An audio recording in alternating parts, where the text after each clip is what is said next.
Hello everyone, welcome to my new video. आज मैं आपको एक कहानी सुनाने जा रही हूँ जो कहानी श्री कृष्ण कुमार त्रिवेदी द्वारा लिखी गई है और इस कहानी का नाम है गधे की पूंछ। एक गांव में अलेमू नाम का एक धनी व्यापारी रहता था। वह अच्छा आदमी था और गरीबों की हमेशा मदद करता था। आने वाले मेहमानों का दिल से स्वागत और सत्कार करता था। उसके पास बहुत सा सोना था, लेकिन वह उसे बैंक में न रखकर लकड़ी के एक बक्से में बंद करके अपनी चारपाई के नीचे रखता था। घर में अकेला था, इसलिए कहीं जाना होता तो ताला लगाकर जाया करता था। एक दिन कहीं जाने के लिए वह टट्टू पर सवार होकर निकल पड़ा। मौका पाकर उसी गांव के एक आदमी ने उसका ताला तोड़ा और सारा सोना चुरा लिया। अलेमू 2 दिन बाद वापस आया तो टूटा हुआ ताला देखकर समझ गया कि घर के अंदर कोई गया होगा। अंदर जाकर देखा और सारा सोना गायब पाया तो वह जोर जोर से रोने पीटने लगा। हाय मैं लुट गया, मेरा सारा सोना कोई चुरा ले गया, हाय मैं लुट गया। उसने गांव के बहुत से लोगों से पूछा पर कुछ पता न चल सका। हार कर वह अपने क्षेत्र के सरपंच के पास गया और उससे कहा कि उसे शक है कि उसके गांव के ही किसी आदमी ने उसका सोना चुराया है।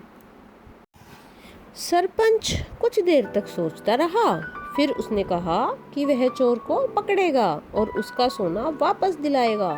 सरपंच अलेमू के गांव गया। वहां उसने एक तंबू लगवाया और उसके अंदर एक गधा बंधवा दिया। फिर उसने सबसे छुपाकर उस गधे की पूंछ पर इत्र की एक शीशी उड़ेल दी। गांव के सारे लोगों से बुलाकर कहा, किसी ने अलेमू का सोना चुराया है। मुझे शक है कि चोर इसी गांव का है और तुम लोग एक एक करके तंबू में जाओ और गधे की पूंछ छू कर आओ। जो चोर होगा उसके छूते ही गधा रेंकेगा। सबने वैसा ही किया, पर सबके अंदर हो आने पर भी गधा नहीं रेका तो गांव वालों ने मान लिया कि चोर किसी और गांव का रहा होगा। लेकिन सरपंच ने उन सब लोगों को एक लाइन में खड़ा किया और एक एक करके सबके हाथ सूंघे। हाथ सूंघते सूंघते उसने अचानक एक आदमी को पकड़ लिया। चोरी तुमने की है। वह आदमी एकदम घबरा गया, लेकिन फिर संभल कर बोला, नहीं मैं चोर नहीं हूँ, मेरे पूंछ छूने पर गधा नहीं रेका। सरपंच ने डांटा, तुम झूठ बोल रहे हो, तुमने तो उसकी पूंछ छुई ही नहीं। नहीं, मैंने छुई थी उसकी पूंछ।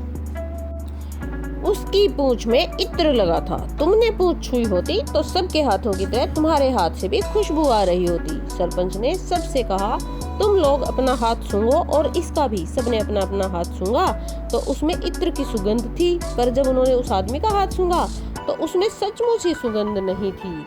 चोर ने जान लिया कि वह पकड़ में आ गया है। उसने अपना अपराध स्वीकार कर लेना ही ठीक समझा। अलेमू का सारा सोना वापस मिल गया। उसने इस खुशी में सरपंच को, सारे गांव को एक बढ़िया दावत दी। तो बताओ बच्चों, कैसी लगी आपको आज की कहानी? अगर अच्छी लगी हो तो मुझे बताना, ताकि मैं एक और नई कहानी के साथ आऊँ।